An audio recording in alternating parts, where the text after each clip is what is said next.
The performance group Stomp celebrates rhythm. When the cast pounds on garbage cans or bangs their poles on the ground, they transfer the energy of their movements into energy that we hear as sound. Sound begins as vibrations that get carried to us as waves traveling through the air. The vibrating air spreads out through the theater and sets off a chain reaction in the ear. Our outer ear helps us locate sound. The shape of it might seem kind of odd, but it funnels sound waves inside. These sound waves usually hit one ear before the other, and this helps us determine where sounds originate. From the outer ear, the waves travel inside, where they strike the eardrum and rattle three little bones. The hammer, anvil, and stirrup are the smallest bones in our body. As they vibrate, they carry movement to the snail-shaped cochlea. About the size of a pea, the cochlea contains fluid that moves thousands of cells with special hairs. Rows of hair cells pick up vibrations and change them into electrical signals that get sent to the brain. These fragile cells are all that stand between us and silence. Over time, continuous exposure to loud sounds causes them to stiffen and die. Our ability to hear is more complex than we think. Usually, we hear dozens of sounds at once. Yet we're able to process them all and pay attention to sounds most important to us. Have you ever thought about lunch in a noisy room? This man is talking to his friend and listening to what she has to say. At the same time, he hears someone laughing, sounds of other voices, music in the background, traffic outside, dishes clanking, chairs moving. He's bombarded with sounds that his brain is able to filter. Our ability to handle so much information is extraordinary. We do more than simply take in sounds. We recognize them and often respond to them emotionally. Our brain has evolved to recognize the patterns and rhythms from all sorts of sounds. In fact, we make our own sounds and rhythms all the time.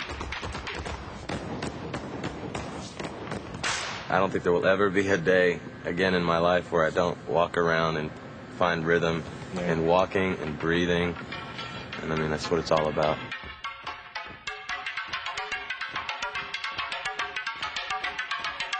You have a rhythm, and it's your heart. So even if you clap to just, zone into it, it's your rhythm, and it's there.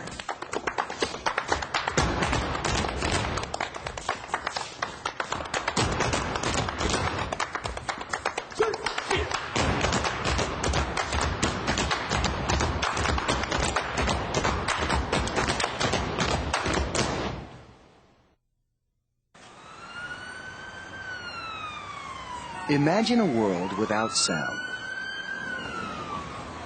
A place with no noise at all.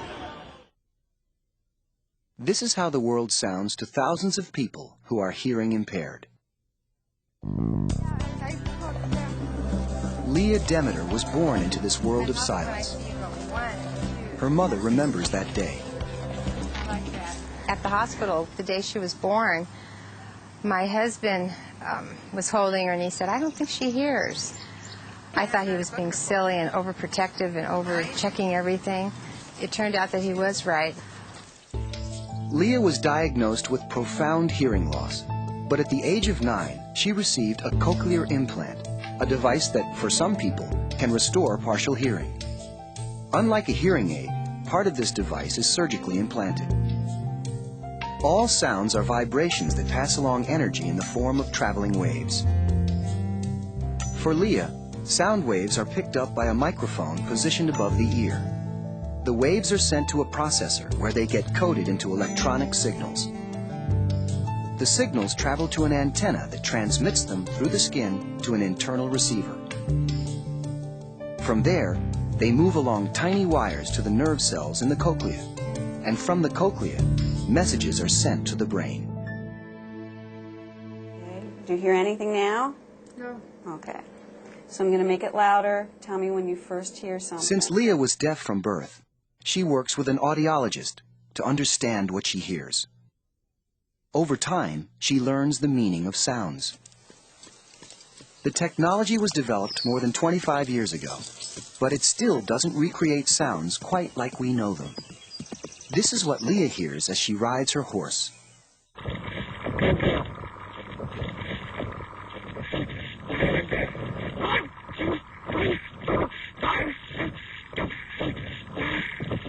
Leah still is a hearing impaired child, and she still does not hear normal. She rides a horse, and she rode before the implant, and she rides now. And but now, when her trainer needs to talk to her, she can hear her trainer calling her. Trot. Cochlear implants have enriched the lives of thousands of people like Leah. Every day there's a new sound that she wants to know, what is that? Every day. I would say for our family and for Leah, this technology has given her an incredible tool to improve her life with, to help her feel more connected with the world. She's gotten more self-confidence from it. It's an incredible gift to be able to give to your child. I love it.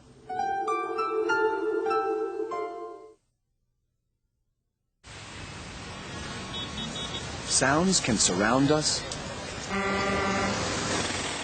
annoy us,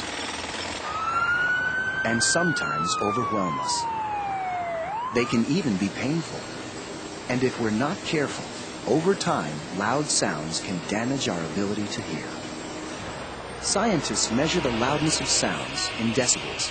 We hear conversations at 40 decibels and experience pain at around 120 decibels.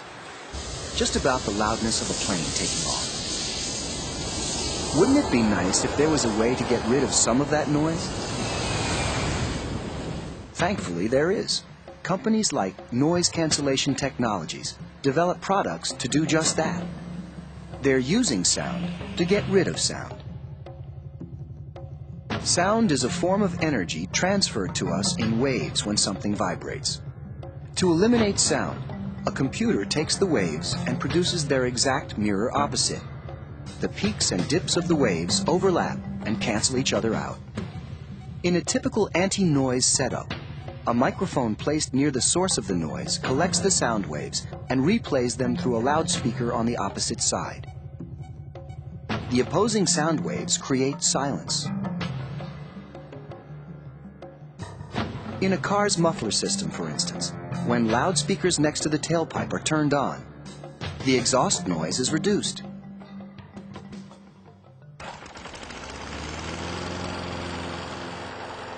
Professor Barry Chaplin helped develop this technology. He was never a big fan of noise.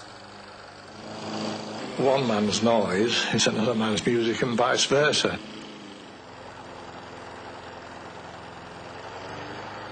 In the 1970s, he came up with ways to use simple electronics and prove his noise cancellation theories. His ideas seemed too good to be true and took a while to catch on. But today, anti-noise technology is used in dozens of applications. Quieting cars and computers, vacuums and mowers, even some airplanes. From the time it was introduced in the early 1700s, the piano has filled people's lives with beautiful music. Mozart, Beethoven, and Rachmaninoff are just a few who mastered its many strings. It's an instrument capable of tremendous range and power. Historian Richard Lieberman explains its appeal. For me, for my ears, it's the bass. For other people, it's the middle register. For others, it'll be the treble. But it's the sound. It has to be the sound. With 88 keys in all, pianos create a wide range of sound.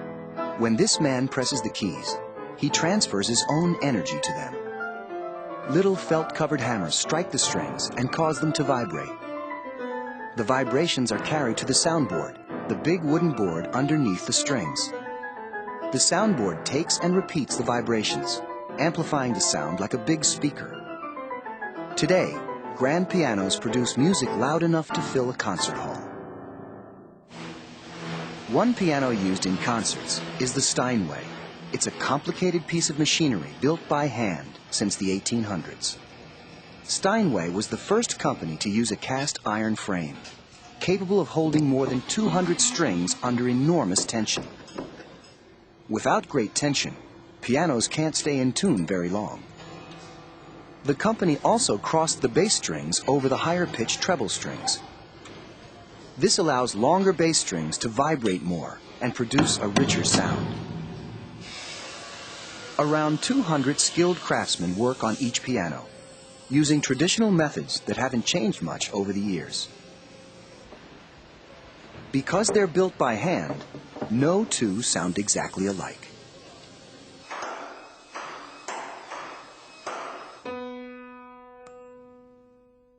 Once they reach their final destination, pianos require regular tuning to maintain the proper sound. It takes a tuning fork and a trained ear to get it right. Long admired for their beauty and sound, pianos have remained virtually unchanged for centuries.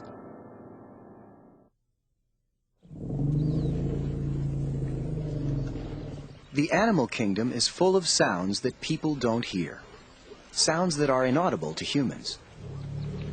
In fact, most animals make and hear a broader range of sounds than we do.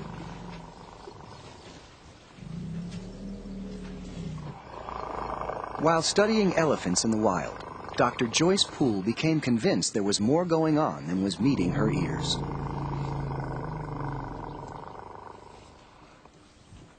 For many years, we've noticed on occasion a female will suddenly freeze and all the rest of the elephants stop at the same time, as if they've heard a sound and we didn't hear anything. Or occasions where, again, a female at the back of the line might open her mouth very loudly as if she was rumbling, and yet we couldn't hear anything. And it really made us wonder whether, in fact, the elephants were making sounds that we couldn't hear.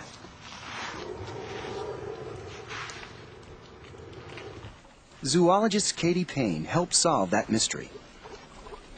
While standing by an elephant cage, she felt a movement in the air that she thought might be associated with sound.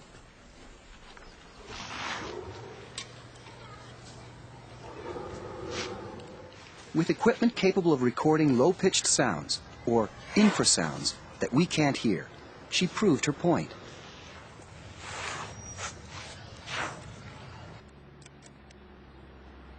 By playing back the tape at 10 times its regular speed, she was finally able to hear what she was missing.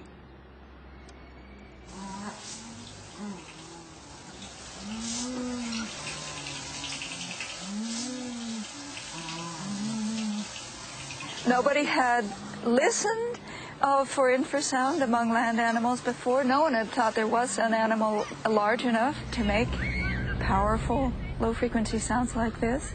And what it meant for the elephants was that they might be able to use it to communicate over long distances, because infrasound travels much better than high-frequency sounds. Sound that falls within the range of human hearing doesn't travel very far. It consists of short sound waves that scatter when they hit obstacles.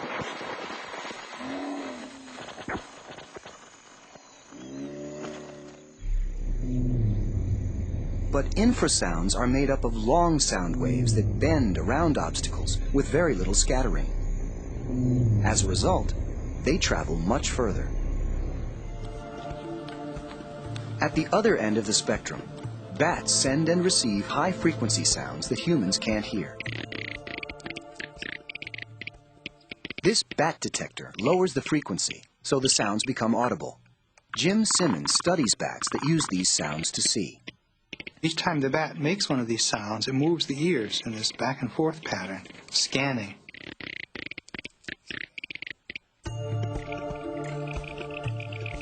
He records the bats as they use a process called echolocation to navigate through wires and catch food in the dark. With a series of clicks and calls, they send out sound waves that bounce off objects and create echoes. The echoes help them determine the size and distance of every object in their path. What remains a mystery is how bats process sound waves so quickly. They send and receive sounds as high as 100,000 cycles per second. But their brain can only process sounds at 400 cycles per second. Simmons thinks the bats do something incredible. They manage to slow down the incoming sound waves. In other words, they slow down time. Our experience tells us what the bat does is impossible, and yet the bats fly around and do this all the time.